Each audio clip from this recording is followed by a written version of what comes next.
Thank you for joining Wars of the Roses.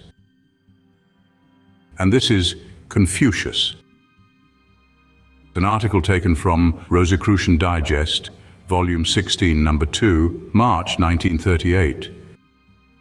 Confucius. Each month we will present excerpts from the writings of famous thinkers and teachers of the past.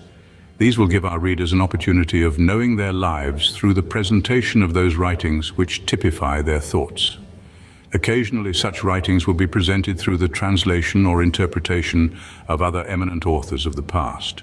This month, we present excerpts from the work of Confucius, Tsze-kung, the master teacher, whose name and title were interwoven by Eastern visitors into the name by which we now know him. Confucius was born in 551 BC.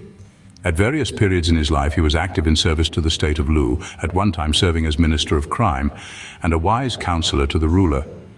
Again, he traveled with his disciples, at one time spending 13 years in a fruitless search for a ruler who was worthy to hear his instructions and wise enough to follow them. One morning in the spring of 478, he told his disciple Tsze-kung of a dream which presaged his death, adding, "No intelligent monarch arises. There is no ruler in the kingdom who will make me his master. My time has come to die." Within a week, he had made his transition. Although Confucianism has been the state religion of China for 2,000 years, it has never interfered with the growth of other religions, possibly because it deals more with man's struggle against his own folly and weakness than with his relation to God and an afterlife.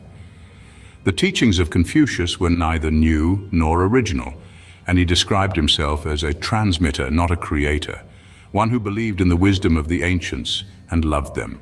Thus, his greatest contribution to posterity was the preservation of the classics which had not been especially revered or treasured before his time. He collected the 5 king or 5 ancient classics, which include books on divination or magic, historical writings, ancient poetry, rites and ceremonies, and spring and autumn, a history by the master himself. In addition to these, are the 4 books of the philosophers written by Confucius and his disciples and containing the doctrines and teachings of the master. One of these is the classic of filial piety, and its doctrine of ancestor worship is better known to Occidentals than are the other aspects of his teachings. We append quotations from 2 of the other books in this group. From the Tashio, we quote the summary of ideas by Confucius. The remainder and bulk consists of explanations by a disciple. And from the Analects, we quote sayings of the master. Thank you for watching, and please don't forget to share, like, subscribe, and comment.